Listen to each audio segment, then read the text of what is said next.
Can you guys hear me now? Awesome. So my name is Reagan Stafford Taryn. I am with Fishers Resist. I am the mobilization lead, which that essentially means I'm a project manager who has organized this today. Thank you guys so much for being here. It's as loud as it gets. Yay! I will try to speak as loud as I can for those in the back. Where did my sheet go? Thank you. Don't be scared. Awesome. All right, so come closer if you can't hear. We've got plenty of room up here, so come in close. Don't be shy. Nobody's going to bite. Awesome, awesome, awesome. So thank you all so much for being here. Point it up. There we go. Thank you. I am not normally a public speaker. You're great. Thanks. It's okay. Awesome. So today, to kick us off, we're going to have Fady Qaddoura come up. He is a state senator that was elected to represent Indiana's Senate District 30 in 2020.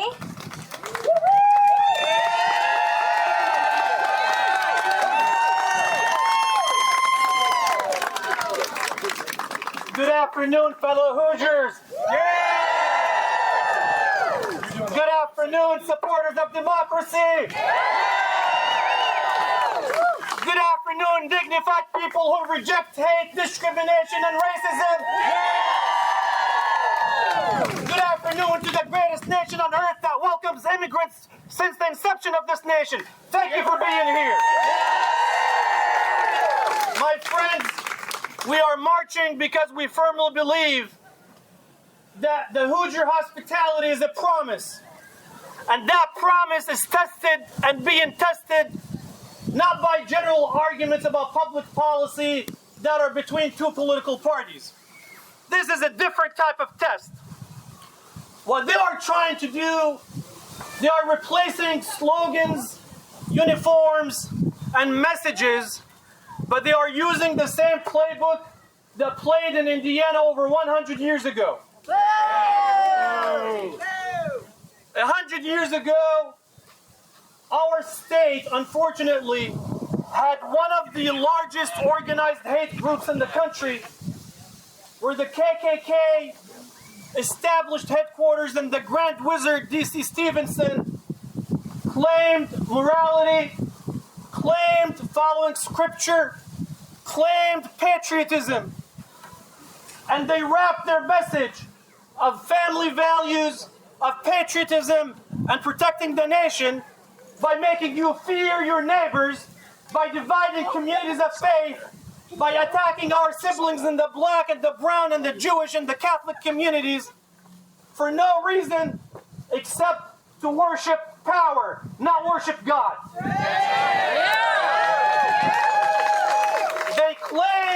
They claim that they refer to scripture when they tell you to hate your Muslim neighbor, your Jewish neighbor, your Christian neighbor, your Hindu neighbor, your Sikh neighbor, to hate the immigrant, and they wrap it with that message of patriotism. They want to reshape God into their political image.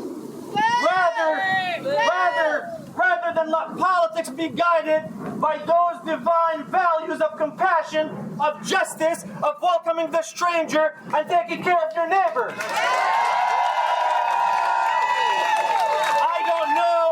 I don't know about you, but if you're a person of faith or no faith, the human decent thing to do is that when your neighbor is struggling, you don't use your neighbor as a scapegoat to refer to them as the problem when you fail to deliver to people at the General Assembly to lower their utilities or their property taxes or to put food on the table, or instead of you purging them off of Medicaid, they resort to tactics of saying our nation is not functioning because your next door neighbor who might go hungry is the problem. Shame on them for saying that.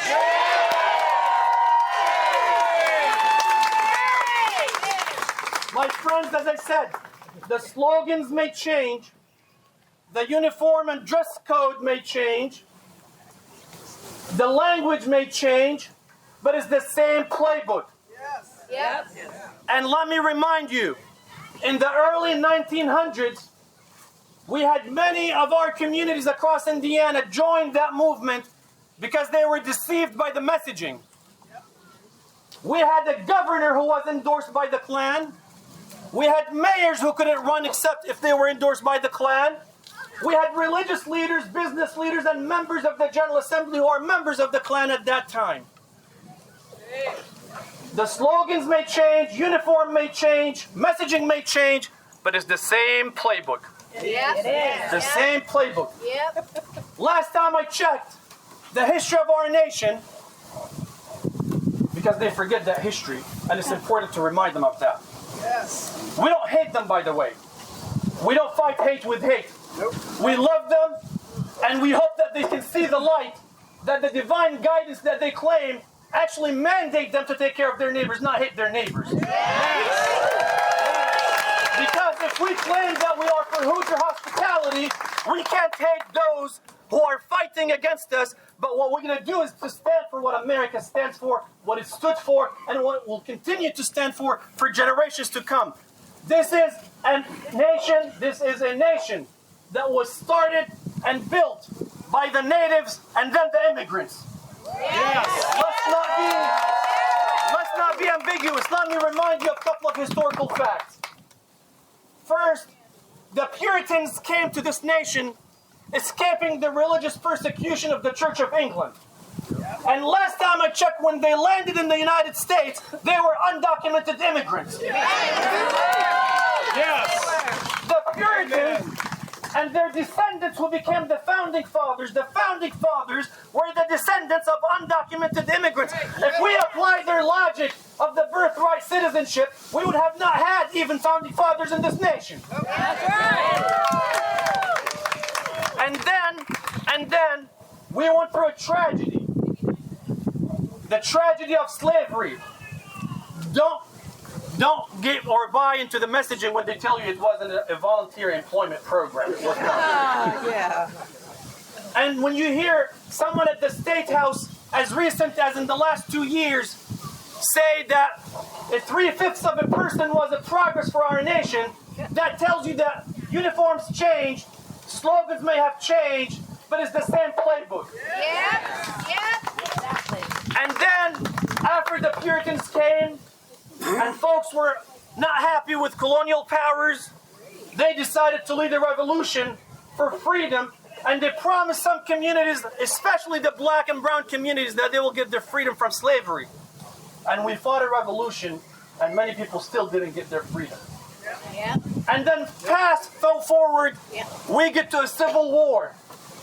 600,000 fellow citizens lost their lives fighting for what we call America today.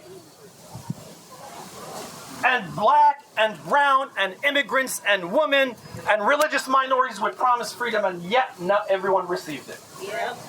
And to circumvent the law when freedom was granted, they came up with new slick laws. We called them at that time black codes.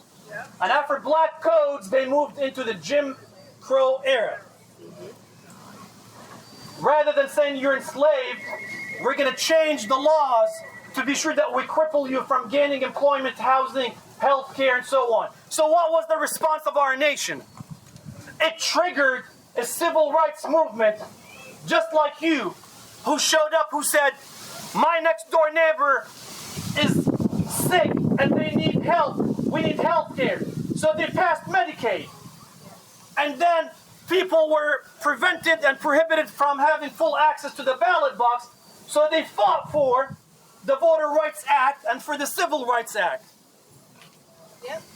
And now, if you pay attention, everything that they are calling for is reversing those specific accomplishments. Yes. So, without any ambiguity, this is not, a far-fetched claim.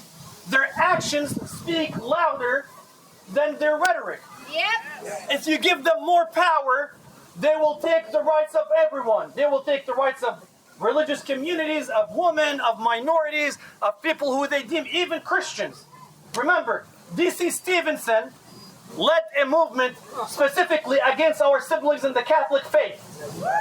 They claimed, at that time, the Klan claimed that the Catholic siblings were not loyal to America, they only worshiped the Pope, and they were not fit to live or run for office in this nation. Does that sound familiar to you? Yeah. They changed the group. They changed the name. It could be Jewish, Catholic, Muslim, Hindu, Sikh, Haitian, immigrant, Latino, Mexican, whatever you call the group, but it's the same step. Identify a group. There you go. Identify a group.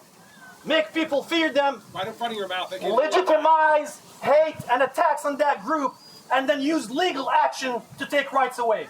My friends, I'll conclude by saying this. We lived through that experience as a nation. We've been down that path before. We are not intimidated. Let me be very, very clear.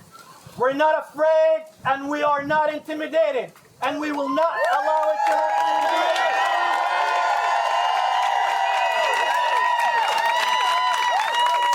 To our siblings, whether you believe in any faith or no faith, to every immigrant in our nation, to every religious community, to every decent citizen in this nation, we will not allow any citizen to be treated like 3/5 or second-class citizen.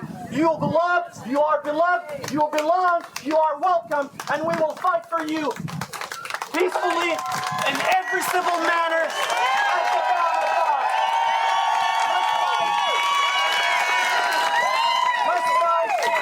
Let's fight fear with hope. Let's fight hate with love. And let's fight racism with inclusion. Let's go to work. Let's spread compassion. Take care of your next door neighbors. Check on your neighborhood. Be sure that people are taken care of. And do not be intimidated. Do not be afraid. Those folks are afraid of your voices. And the best thing you can do, if you want to deliver justice, if you want to deliver compassion, you have almost 90 days in the most civil action to do, the most patriotic action to do. Go to the ballot box and reject hate. Thank you. I love you. I appreciate you. Thank you, everyone. Appreciate it.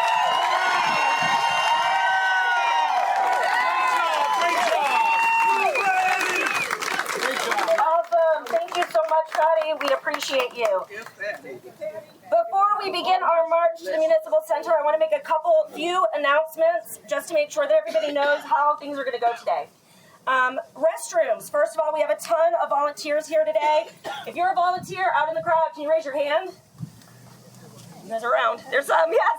So there are some volunteers. Look for the folks with the yellow vest or the red vest. But look for volunteers. They can direct you to restrooms. We've got restrooms here. There's more through the Holland Park Center. And then we'll have some as we get into the Municipal Center at the Public Library and then to the left of the stage when you're looking at it. From a safety and medical perspective, if you need medical assistance, find somebody that is a safety marshal and they can help point you to the first aid folks.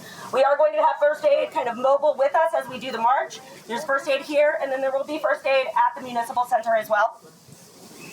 If you see any agitators in the crowd, we may have folks that are agitating, ignore them.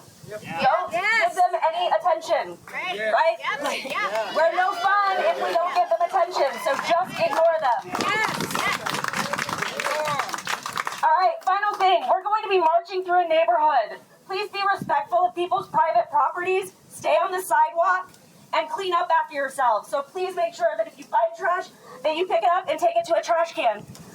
We'll have people that'll come behind to clean up after us, but we just want to make sure that we're doing a good job and being good neighbors. All right, so in a couple of minutes, we're going to get started. You guys are going to walk this way and follow the path down and across. And we will see you guys at the Municipal Center for the vigil. Awesome.